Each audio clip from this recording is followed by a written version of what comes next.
Encantado se encuentren hoy por acá en esta disertación en donde vamos a abordar una pregunta, pues, una consideración. Se puede asumir una teoría del proceso penal venezolano. Esta clase, en febrero de 2022, está dirigida fundamentalmente a mis alumnos de la Universidad Central de Venezuela y al público en general. Quien les habla es el profesor Ángel Serpa Aponte, y estas disertaciones virtuales las pueden encontrar en mi canal YouTube, Ángel Serpa Aponte, para los cuales les invito que se suscriban y a los efectos de encontrar respuestas frente a ingentes problemas del derecho penal, del derecho procesal penal, del derecho penal constitucional. Bueno, fíjense, ya hemos abordado dentro de esta asignatura de Derecho Procesal Penal a mis alumnos de la Universidad Central de Venezuela y al público en general los aspectos vinculados pues al desarrollo histórico del proceso penal, a el advenimiento del constitucionalismo, a las diferencias entre el sistema inquisitorio o inquisitivo y el sistema acusatorio, pero sobre todo las llamadas garantías constitucionales que regulan al proceso, concebidos en la noción de debido proceso propio y debido proceso extensivo. Con lo cual nos corresponde ahora abordar la teoría del proceso penal. Antiguamente, cuando se hablaba de la teoría del proceso, así era como se abordaba, como comenzaba una clase, una asignatura vinculada al ámbito adjetivo. Y entonces, bajo aquel esquema de la teoría del proceso desarrollada por estos grandes autores, sobre todo en el siglo XX, los que se concentraron en aquella rivita di diritto procesale, Carneluti, Chiovenda, Calamandrei, más otros importantes autores, el alemán Goldschmidt, entre los nuestros, bueno, en el caso latinoamericano, David Echandía, Couture, en fin, y los venezolanos, Rangel Romberg, etcétera, etcétera, se abordaba la concepción de acción, jurisdicción, proceso. Y ahí entonces se iba estructurando el tema de la teoría del proceso penal.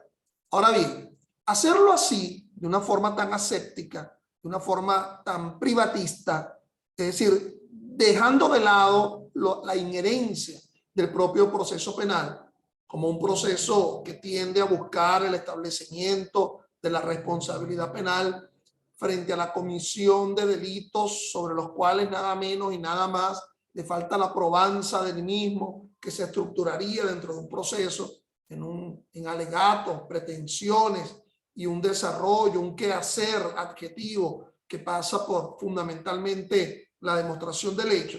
Bueno, sería, digamos, dejar de lado un aspecto importantísimo, que es el aspecto vinculado a la libertad, con lo cual no está tan estructurado el ámbito del proceso civil o de la teoría procesal civil, puesto que, bueno, fundamentalmente cuando se atiende a la pérdida de derechos, sobre todo estamos hablando de la pérdida de derechos reales vinculados a la propiedad bajo las medidas cautelares de secuestro, embargo. En cambio aquí, bueno, nada menos y nada más que el desideratum de todo esto es el establecimiento de la responsabilidad penal bajo la fórmula de imposición de sanciones que tiendan a privatizar, que tiendan, perdón, a perder la libertad, pero también en el desarrollo del proceso nos vamos a encontrar con medidas de coerción personal que, aunque todavía no se ha desvirtuado totalmente la presunción de inocencia, puesto que ello ocurriría a la finalización del juicio oral y público, no me voy a chupar el dedo, no voy a cometer la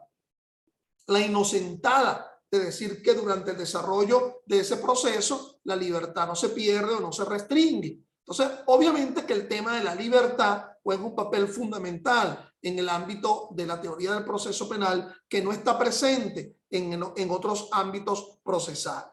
Entonces, bueno, sin más, Vamos a tratar de abordar esto en una perspectiva, digamos, en un esquema, ¿ok? En un esquema que le va a permitir a ustedes entender un tanto el asunto de esa relación jurídico-procesal penal que estructura esa teoría del proceso penal. En primer lugar, nos vamos a encontrar con la existencia de derechos subjetivos. Y son subjetivos porque le pertenecen a alguien en concreto, le pertenecen a sujetos. Hay tantos derechos sustantivos que le pertenecen a alguien. El derecho a la propiedad, el derecho a la libertad, el derecho a la posesión, el derecho al conocimiento de la identidad biológica del progenitor, el derecho al propio nombre. Pero si nos concretamos en el ámbito de lo penal exclusivamente, bueno, obviamente ese derecho sustantivo que le pertenece a alguien es el llamado ius puniendi, el derecho público a la sanción. Recordemos que históricamente, con el advenimiento del constitucionalismo, se le endosó ese derecho a la sanción al poder público. Se dijo, el poder público es el que va a encontrar conductas disvaliosas y las tipifica en leyes penales sustantivas. Observa, por ejemplo, que el matar aniquila a la sociedad y la incorpora dentro de un tipo penal, pero además le incorpora un valor que es la sanción y le establece una mayor pena frente a la desprotección de otros bienes jurídicos, como por ejemplo la propiedad, por la vía del hurto, del robo, por ejemplo el estupro, en la aflicción de la libertad sexual, y le impone determinadas sanciones. Es decir, el derecho a la sanción, el ius puniendi, está en cabeza del poder público.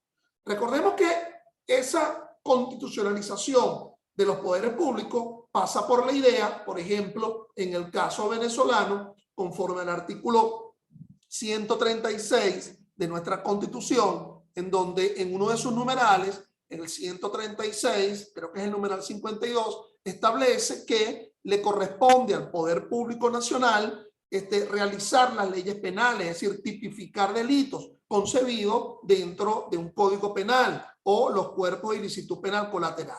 Ese ius puniendi. Ahora, si nos encontramos en una relación, toda relación implica, y valga la cacofonía, un relacionamiento con alguien. Es decir, si se dice que el poder público tiene el derecho público a la sanción, entonces se estaría enfrentando a otro derecho público, o mejor dicho, se estaría enfrentando a otro derecho sustantivo que está en cabeza de otra persona. Ese otro derecho sustantivo estaría en cabeza del procesado, es decir, la llamada presunción de inocencia. Eres tú, poder público, quien tiene que desvirtuar mi natural condición de inocente. Yo soy un sujeto de derecho, ese procesado, y tengo el derecho a reafirmar mi condición de inocente. Eres tú quien tiene que desvirtuarlo. Por otra parte, el poder público, el Estado, dirá, yo tengo el derecho sustantivo a la sanción.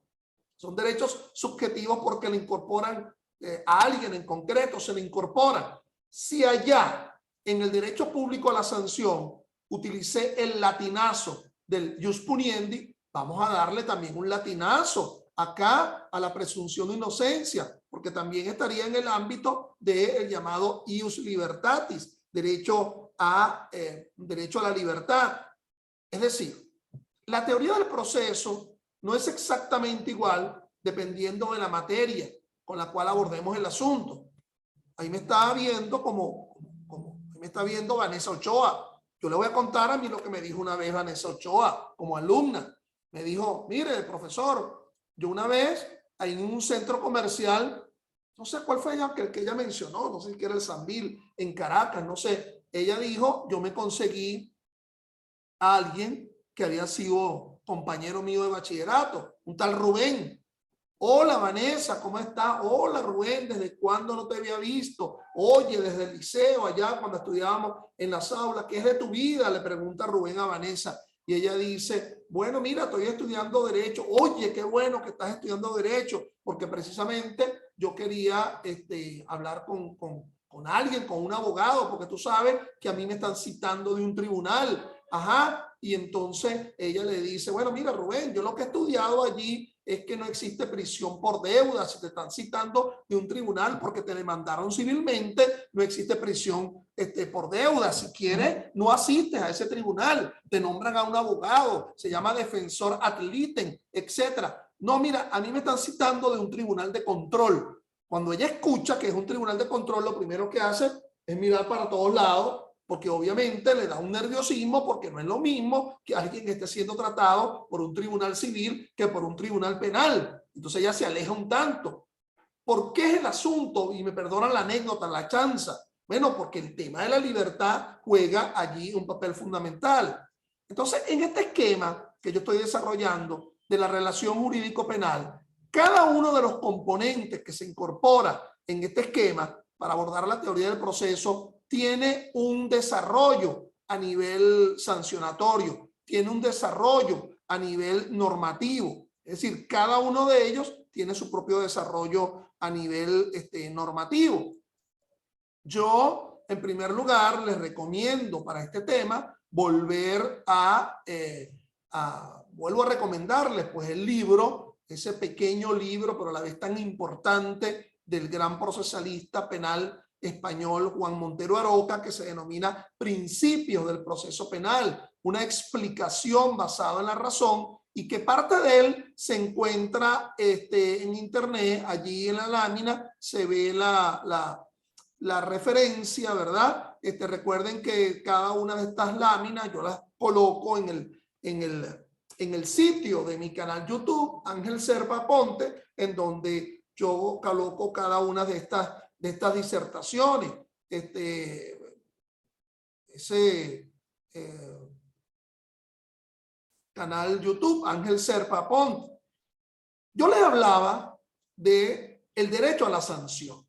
Ahí está establecido en el artículo 30 de la Constitución.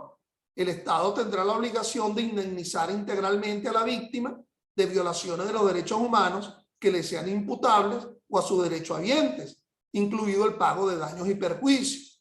El Estado adoptará las medidas legislativas y de otra naturaleza para hacer efectivas las indemnizaciones establecidas en este artículo. Pero ahora viene lo bueno. El Estado protegerá a la víctima de delitos comunes y procurará que los culpables reparen los daños causados. Bueno, el mejor mecanismo de protección es el establecimiento, la tipificación, el cumplimiento del principio de legalidad, de describir en tipos penales, en una ilicitud penal ortodoxa o colateral, esos hechos que afecten a la sociedad y que el poder público está obligado a respetar.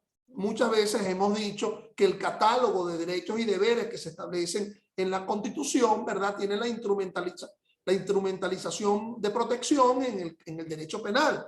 Y bueno, allí está concebido el jus puniendi en ese artículo 30 de la Constitución. Pero también yo les hablaba de la presunción de inocencia, ya lo han abordado conmigo, mis alumnos, eso que se describe en el artículo 49.2 de la Constitución. El debido proceso se aplicará a todas las actuaciones judiciales y administrativas en consecuencia, y ahí descendemos al numeral segundo. Toda persona se presume inocente mientras no se le pruebe lo contrario. Entonces son un par de derechos sustantivos que están allí enfrentados. El jus puniendi, el derecho a la sanción, versus la llamada presunción de inocencia.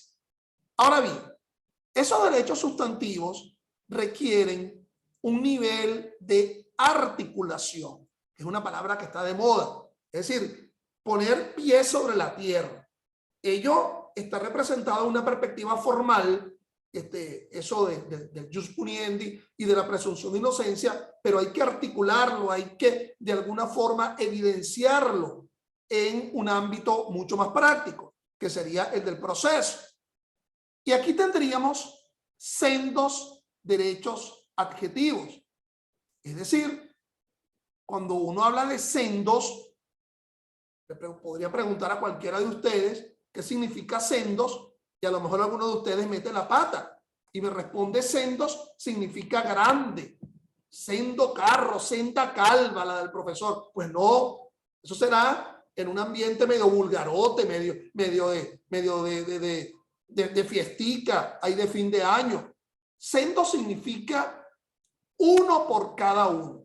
Es decir, por cada derecho sustantivo en este esquema de la relación jurídico procesal penal, nos vamos a encontrar con un derecho adjetivo, uno por cada uno. No sé si a alguno de ustedes les gusta la música llanera, aquella vieja canción de Reinaldo Armas que dice la muerte del Rucio Moro, y dice, y le brotaron sendas lágrimas. Bueno, no es que eran unas lágrimas grandotas, si es que los caballos pudieran llorar, casos se han visto, sino que por cada ojo de esa cara del caballo, del equino, le brotarían una lágrima, como lo dice el poeta de la música llanera. Entonces, por cada uno de estos derechos sustantivos nos vamos a encontrar con un derecho adjetivo y se encuentran enfrentados.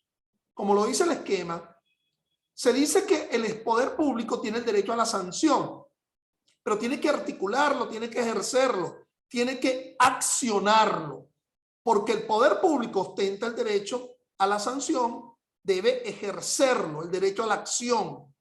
Por otra parte, se habla de la presunción de inocencia. Bueno, eres tú quien tiene que desvirtuar mi natural condición de inocente, pero el alegar, por ejemplo, la presunción de inocencia va a ser a través del derecho a la defensa. Ese derecho a la acción se enfrenta, se contradice, todo el proceso es contradictorio, nos dice el 20 del Código Orgánico Procesal Penal. Se dice que el sistema acusatorio es un sistema adversarial, es un sistema de enfrentamientos, tesis, antítesis, buscando una síntesis, prueba contra prueba, alegato contra alegato, perito contra perito, acusación opongo como defensa la excepción, recurso, yo contesto el recurso, es decir, es un enfrentamiento, es una relación netamente adversarial, contradictoria, el llamado adversarial system del ámbito anglosajón. Entonces, bueno, se encuentran enfrentados, así como el derecho a la sanción se enfrenta a la presunción de inocencia, ese derecho a la acción se enfrenta al derecho a la defensa. Y pareciera que esto es absolutamente perfecto, ¿ok? Que esto se articula así, de una forma absolutamente perfecta. Pero a veces no es así. A veces yo tengo el derecho a la sanción, pero me duermo en los laureles y no ejerzo la acción. Es decir, ocurre la prescripción. Y al ocurrir la prescripción, yo pierdo el derecho a la acción. El transcurrir del tiempo hace perder el derecho a la acción, a pesar de que en el papel formalmente ese hecho representaba un delito, pero me lo dormieron laureles, no ejercí la acción, no imputé, no acusé. Por otra parte, también dentro de ese esquema, uno pudiera decir, bueno, alguien tiene el derecho a la acción, perfecto, imputa, acusa, pero de ius puniendi absolutamente nada. Este no lo tienes. ¿Y cómo es eso? Bueno, estás imputando por un hecho que no reviste carácter penal, que no está descrito en un tipo penal. Estás imputando o estás acusando por un incumplimiento contractual y eso no representa un delito. Es decir, no lo trates de tapuzar bajo la fórmula de la estafa o de la apropiación indebida. Aquí lo que hay es un simple incumplimiento contractual. Aquí lo que hubo fue abandono del domicilio conyugal. Es una causal conforme al 185 del Código Civil de divorcio, ¿ok? Pero no es una causal para poder abordar un supuesto de hecho de violencia psicológica o de violencia física. Abandono del domicilio conyugal. Te permití que imputara, pero no representa un delito. En la acera del frente pudiera ocurrir exactamente lo mismo. ¿Cuál será la acera del frente? Bueno, él se dice presunto inocente, pero en el proceso no ejerce el derecho a la defensa. ¿Y eso por qué? Bueno, admite los hechos. La norma le habla de que él es presunto inocente y que se desvirtúa la natural condición de inocente con prueba. Y él antes de defenderse prefiere admitir los hechos. Vaya usted a saber la razón, a lo mejor admitiendo se está defendiendo. porque se le va a imponer una pena disminuida conforme lo establece el 375 del COD, o es a los efectos del pago de un acuerdo reparatorio, como lo verán conmigo. Pero pudiera ocurrir también lo contrario. Esa persona a la cual tanto le estoy otorgando el derecho a la defensa, que hasta 3 defensores públicos a lo mejor le han nombrado, así será de importante ese imputado, pero de presunción de inocencia nada. Te permití que te defendieras, pero de presunto inocente nada. Las pruebas desvirtúan tu condición natural de inocente. Esa condición de subyúdice ya se verifica, ese concepto de responsable penalmente ya trasciende a lo que, por ejemplo, establece el 126A del Código Orgánico Procesal Penal. Probabilidad objetiva de responsabilidad, ¿no? Ya salimos de la probabilidad objetiva a una certeza de la culpabilidad a la finalización de un juicio oral y público. Entonces, mis estimados, estos 4 elementos, presunción de inocencia, y ustedes me preguntarán, profesor, y así como usted le dio una referencia normativa a los 2 primeros, al derecho sustantivo, ¿por qué también no nos muestra una referencia normativa con los posteriores? Bueno, aquí está, derecho a la acción, 285 de la Constitución.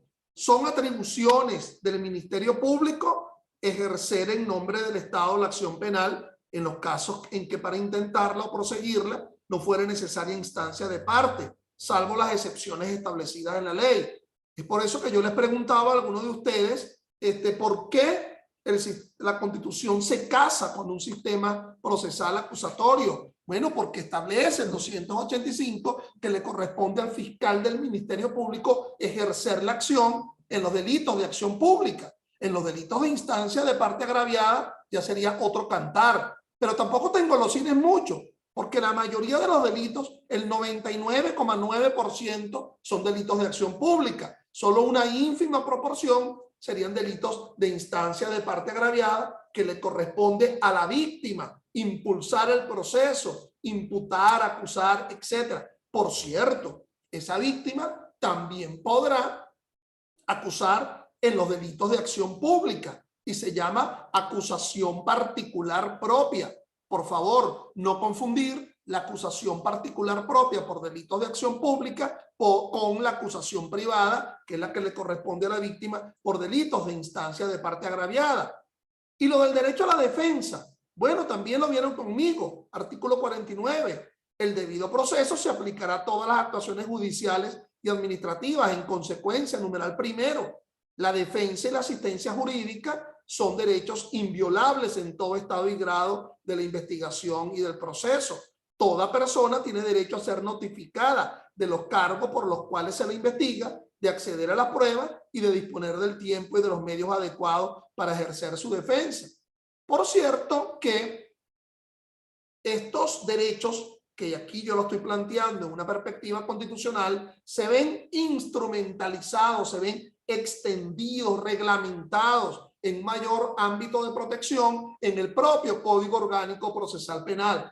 Pero quiero colocarle por una referencia normativa, la de primer orden siendo la Constitución, la Carta Magna, la norma suprema. Entonces, fíjense, volvemos al esquemita. Estos derechos, el derecho a la sanción, la presunción de inocencia, ¿dónde van a ser conocidos dentro de una teoría de la relación jurídico-procesal? Bueno, en el proceso. Es en el proceso donde vamos a saber, bueno, si se sanciona a alguien, si se recibe la acción, si se reafirma la condición de inocente, si se permite el derecho a la defensa, en el proceso. La palabra proceso viene de la palabra procedere, del latín procedere, ir hacia adelante. No hay nada menos estático y más dinámico que el proceso. Una serie de actos procesales que se siguen uno detrás del otro, con una continuidad, con una sucesión, pero también con una finalidad. No hay actos procesales de adornito, de cadenita. Cada acto procesal tiene una finalidad intrínseca en sí mismo. Las formas que configuran los actos procesales es la que le permite cumplir la finalidad esencial para el cual están concebidos. A ver, ¿por qué acuso? Bueno, acuso para que se notifique a las partes a los fines de la fijación de la audiencia preliminar. ¿Y para qué la fijación de la audiencia preliminar?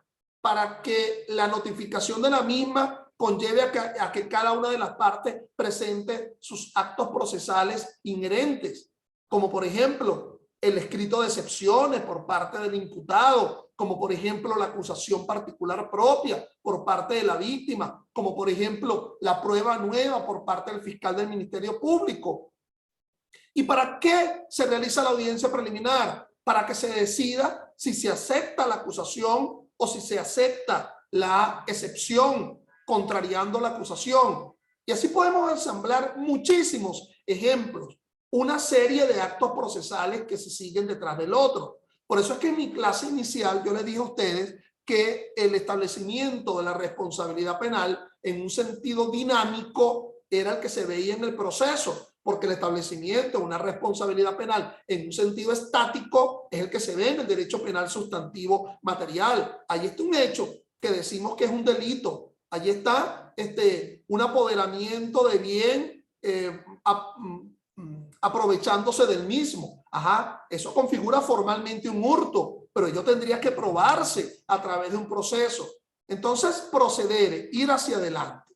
Ahora bien, vamos a volver a ese esquema en el cual decía que en el proceso iba a ser el tinglado, el escenario natural en donde se iban a resolver todos estos asuntos. Fíjate que yo estoy lanzando un vértice en donde el accionante accede al proceso, pero también raramente estoy lanzando aquí un vértice en el cual la defensa accede al proceso. Y muchos de ustedes me podrían contrariar y me dices, no, te estás equivocando, Ángel Serpa. Es solamente el titular de la acción quien accede al proceso, porque a mí me enseñaron que existe un paradigma, una potencia, un principio, que es el llamado nemo iudex sine actore. Es decir, ese proceso es iniciado por una pretensión. Acuérdate aquel concepto que se manejaba en la teoría del proceso civil, que te lo dieron a ti en Procesal Civil 1. Estoy abordando esto frente a mis alumnos de la Universidad Central. Sé que si me está escuchando algún alumno de otra universidad dirá, no, espérate, eso no me lo dieron a mí en ningún procesal civil, a mí me lo dieron en teoría del proceso, ¿sí? Porque existen universidades en donde la materia teoría del proceso, como debe ser, por cierto, se da parte de los procesales. Aquí no, aquí tendríamos que volver al esquema y yo vuelvo a mi vértice en indicar que tanto el accionante como el defendible acceden al proceso penal. Muchos ejemplos están aquí. Y muchos de ustedes están en un estamento un tanto inicial que quizás no ubiquen esto en una perspectiva, digamos, procedimental del asunto. Las excepciones, como le dije, artículo 28, buscan atacar la acción.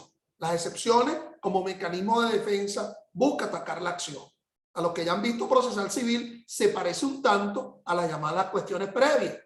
En el momento de la litis contestatio, entonces yo opciono entre contestar al fondo, no, yo no ve, pagué, cedí, o cuestiones previas, falta de capacidad, prejudicialidad, etc.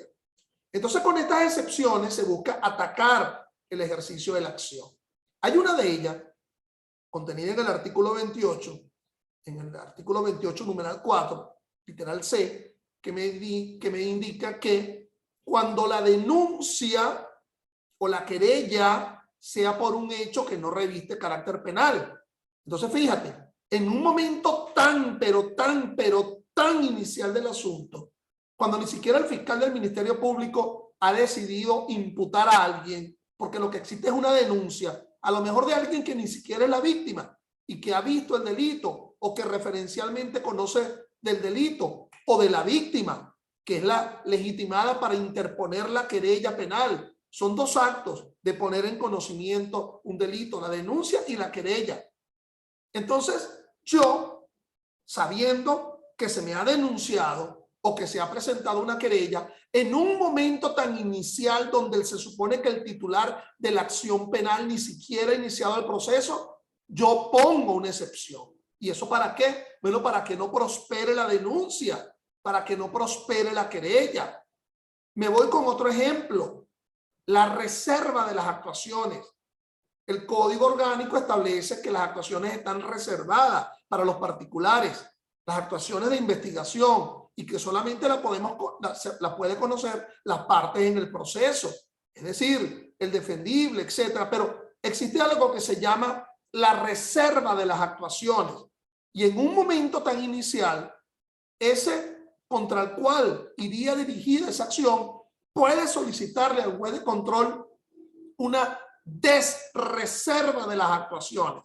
Es decir, en momentos tan iniciales puede acceder, requerir el proceso, no solamente el titular de la acción penal, sino también el defendible. Ustedes dirán, bueno, pero eso también existe en el proceso civil. Claro, por ejemplo, existe la llamada pruebas preconstituidas, en la cual alguien, si cree que lo van a demandar, puede preconstituir la prueba, por ejemplo, en el caso de cuando había una normal regulación inquilinaria en el país y se decía, bueno, yo me van a demandar por el cobro de alquileres, y es que el dueño del inmueble no me quiere recibir el pago, entonces yo pagaba previamente en un tribunal, depositaba para evitar que me demandara y yo dijera, bueno, mira, aquí ya yo pagué, pues.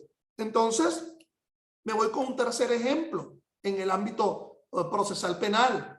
Existe un procedimiento que se denomina el procedimiento por delito de instancia de parte agraviada.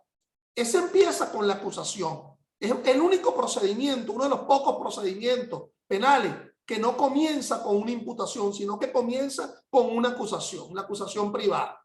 Un poco parecido al proceso civil, en donde comienza con la demanda.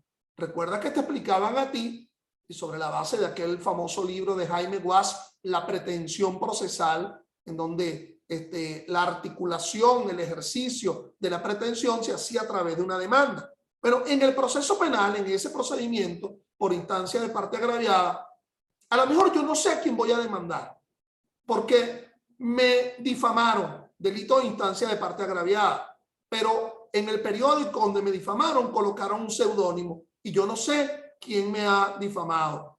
A lo mejor me dieron, ¿te acuerdas que antes habían los cheques? Que te daban un cheque y había un tipo que te daba un cheque con una firma rarísima y entonces te daba un cheque para pagar una obligación y tú no sabías quién era el titular, porque la cuenta no decía el nombre ni era legible la firma. Y entonces tú le pedías al banco, ¿verdad? O le podrías solicitar al banco que te diera el nombre para protestar el cheque, etcétera, etcétera. Bueno, aquí mismo, así mismo ocurre. No puedo interponer la acusación privada porque todavía no sé a quién voy a demandar por difamación o emisión de cheques sin provisión de fondos.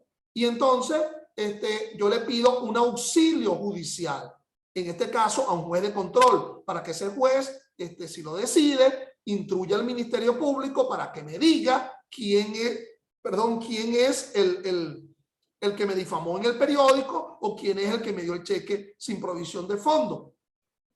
La Sala Constitucional ha decidido que aun cuando no se haya iniciado el proceso porque se inicia con la acusación privada, el que eventualmente va a ser demandado tiene derecho a asistir a una audiencia en la cual pudiera cuestionar esa solicitud de auxilio judicial. Demasiados ejemplos ya te he dado, ¿verdad? Cómo realmente en ese esquema tendríamos que seguir colocando que el proceso es indagado por ambas partes. Ahora bien, ese proceso va a ser dirigido por alguien que ostente jurisdicción. Jurisdicción. Aquí el concepto de jurisdicción que a mí me gusta en esta teoría del proceso penal, o el que es adecuado, no es la jurisdicción desde el punto de vista político-administrativo, aquello que está en el artículo 11 de la Constitución.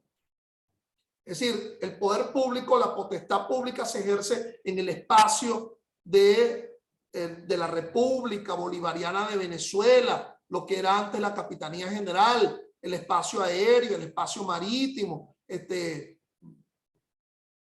terrestre, en fin, no en una relación territorial. Aquí el concepto de jurisdicción que a mí me gusta es el concepto de la jurisdicción como potestad de administrar justicia. Es el concepto adecuado. Alguien que ostente jurisdicción, un juez que tenga potestad de administrar justicia, es quien va a dirigir ese proceso. Obviamente, ese concepto de jurisdicción tiene también su referencia normativa. Y lo podemos encontrar en el artículo 2 del Código Orgánico Procesal Penal. Ejercicio de la jurisdicción. La potestad de administrar justicia penal emana de los ciudadanos y ciudadanas y se imparte en nombre de la República por autoridad de la ley. Corresponde a los tribunales juzgar y ejecutar o hacer ejecutar lo juzgado. Porque sería muy malo que ese tribunal pudiera juzgar, pero sus decisiones son inejecutables. No existe ejecutabilidad o ejecutoreidad de los fallos. Una sentencia, una decisión se estructura en una parte narrativa, los hechos o los actos procesales que condujeron a la motivación, una parte motiva, el obiter dictum, las razones de derecho, y obviamente el queso o la tostada se va a ver es en la parte dispositiva, la parte final, donde se dice, se absuelve, se condena, se ordena el pago, se ordena la excarcelación, libre ese orden de excarcelación o libre ese orden de aprehensión. Entonces, obviamente, ese juez tiene la potestad de administrar justicia. La potestad de administrar justicia bajo el prisma del llamado silogismo decisorio. Y estoy hablando de lo más básico. El juez conociendo la premisa mayor, que es la norma, el derecho, las partes aportando la premisa menor, que son los hechos, y ese juez en su ejercicio decisorio subsume los hechos en el derecho. Hoy miércoles te vengo con dos palabras domingueras, una subsunción y otra el silogismo decisorio. Entonces, en la realización de ese silogismo decisorio, el juez administra justicia. Ahora bien, esa potestad de administrar justicia, que es la jurisdicción, requiere ser competenciada. Y la competencia es la medida o la variable de la jurisdicción. Y lo abordaremos en la sesión de hoy mismo, a la cual se van a incorporar con las mismas coordenadas a renglón seguido a esta. Gracias.